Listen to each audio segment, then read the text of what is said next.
Here we go. Everybody's got their white balance, white check and everything? Oh, yeah, that's the thing. Good afternoon, everybody. Good afternoon. Thanks for joining us. Yeah, of course. You got it.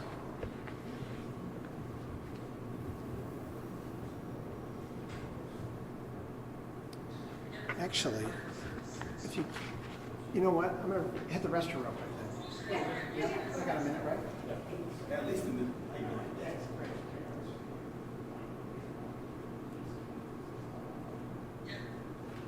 They're both going to say they're outraged, so I mean, I'll just.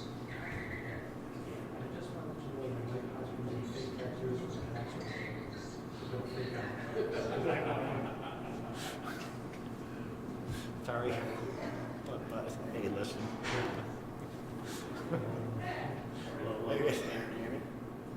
I can't expect to say they're happy. Where did he go? Yeah. He just went to use the restroom. Oh, well, better if he's ready to go.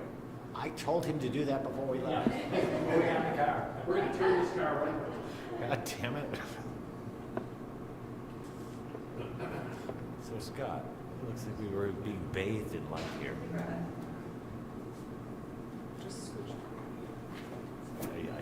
I want to sit in front of here and play football or something. Industrial. It's just like,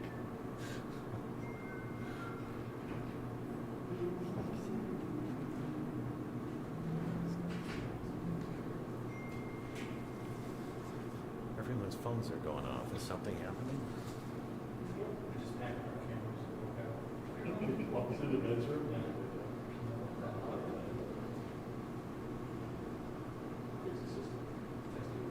Where's the key to the executive crowd? Maybe you didn't have a key. The code. Oh, here we go.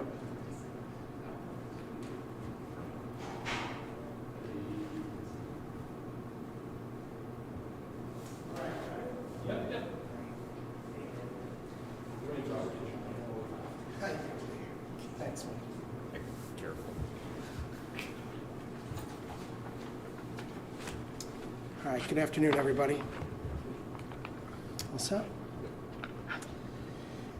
So today, the Department of Veterans Affairs Office of Inspector General released a report regarding the mistreatment of veterans at the Buffalo VA Medical Center.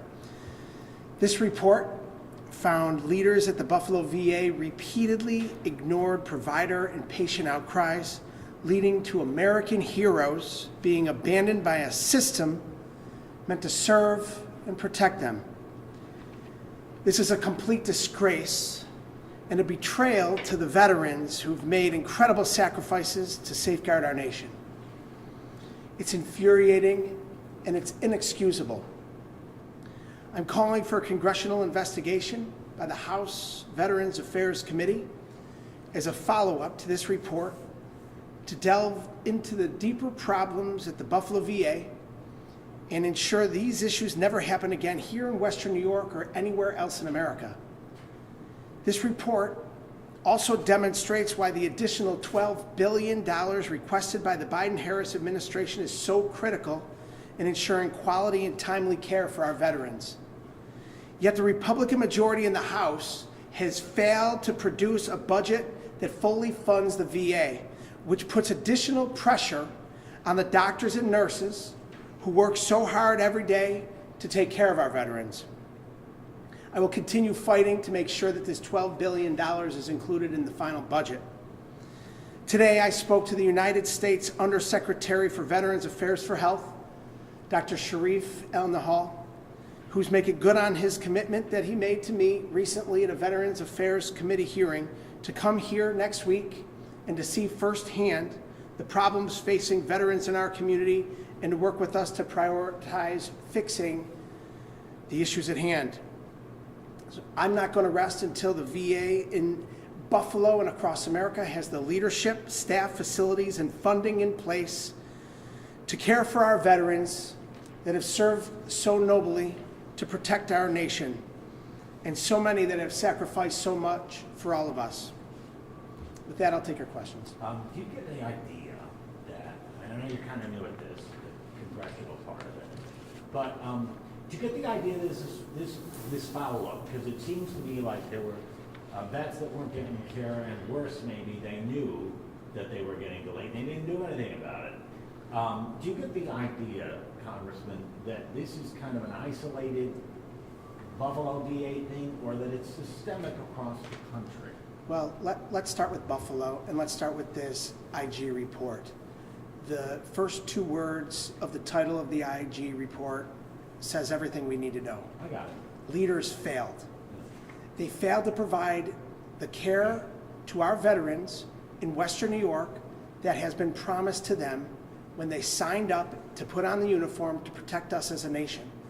They failed to provide that care while the doctors and the nurses and the patients families were clamoring for help. It was a total lack of leadership. It was neglect of our patients. Their health suffered because of that neglect. You had individuals that had cancer that were suffering from the pain of esophageal cancer, as outlined in this report, that needed to get care, radiation therapy to quell the pain of that cancer. And 2.5 months later, they didn't even have treatment scheduled. You had an individual who had an extreme risk for stroke, who didn't have care provided for blood treatment for 9 months. You had someone that was suffering from cancer who took 9 weeks to get the services that they needed. So it is a total lack of leadership. The Department of Veterans Affairs has stepped in and removed the leaders at our Buffalo VA. It's a first step. More needs to be done. And it is just the beginning of what we ultimately need to address at our Buffalo VA. But across the system in America, we are seeing similar problems. Report after report that comes out shows that there is a lack of care being provided to our veterans because there is a lack of staffing levels due to a shortfall of $12 billion that the House Republican majority continues to fail to put into the budget, and we must put that in the final budget. Doesn't seem to reflect well on the Biden-Harris administration, does it? I believe that this comes down to the House Republicans' unwillingness to put into the budget what the Biden-Harris administration and the Veterans Affairs Administration in the United States has continued to call for. And we as House Democrats have continued to call for $12 billion to fully fund Veterans Affairs across America to the level that they deserve and the level that they've been promised. When the PACT Act was passed a couple of years ago, it ensured that more veterans qualified for more care across America. They've earned it. They deserve it. But a $12 billion shortfall in the budget that the House Republicans continue to refuse to implement is underfunding the care. And we have a glowing example of a lack of care being provided at the Buffalo VA hospital because of a lack of a staff. You have nurses in Buffalo going out on an informational picket line to say that there is a hiring freeze. Well, the VA is saying there's not a hiring freeze, but there is a 9-month drag in hiring because of a lack of resources that the House Republican majority is refusing to put into the budget. A 9-month lag ultimately amounts to what looks like a hiring freeze, but it's because of a lack of resources. Well, didn't you just say it was a lack of leadership? That's what you just Lack of said. leadership at the Buffalo VA, unquestionably. And the VA has stepped in. The undersecretary will be here personally, as he committed to me during a recent hearing of the Veterans Affairs Committee. He's going to be here personally on Monday to deal with these issues firsthand, to tour the facility, to meet with the healthcare practitioners, and to work to figure out what else needs to be dealt with from a global perspective. And most importantly, here in Buffalo, Western New York, we want to make sure that our veterans are getting the care that they deserve and that has been promised to them. Do you know what that's going to be on Monday, that visit? We could get to the details, but yes, we're getting, the details are coming together, yes. Multiple questions while we're speaking about the national level of Sure. state venture. We have you mentioning Republicans, we have Langworthy mentioning Democrats. It's 2024. Sure. There's billions of dollars that you're depending on now. We're giving so much money to Ukraine. You know, we can't even take care of our veterans in 2024. Well, the House Republican majority that exists today, they had an opportunity in the recent continuing resolution to put in $12 billion. They refused to include it. We have another bite at the apple come December to include it for our veterans. $12 billion, that's been promised to them. The Republicans that claim to be supporters of our veterans are refusing to fund the VA hospitals across America to the level that they promised that they would. So we're saying simply keep your promise to our American heroes, our veterans, and those on the front lines that are caring for our veterans. It's very simple. Keep your promise. The people in America and the veterans that have served us deserve a federal government that keeps its promises to our veterans, and that promise is a $12 billion commitment that we as a Democratic minority in Congress and the House and as an administration from the Biden-Harris administration have been asking for. That's what finally will support the PACT Act to the level that was implemented. But it can't just be this one funding to VA hospitals. There's more than 15,000 homeless veterans across our country. what can we do collaboratively to make sure? I mean, Sure. if a teen is watching this right now, Yeah. why would he or she want to serve this country if we're letting our veterans Okay, down? that is a great question. The bottom line is, we have an obligation to our veterans across this country to make good on the promises that were made to them by our government in the past and presently. And that promise is to fully fund the PACT Act that increased benefits for our veterans that they've earned and that they deserve. Now we have to fund it.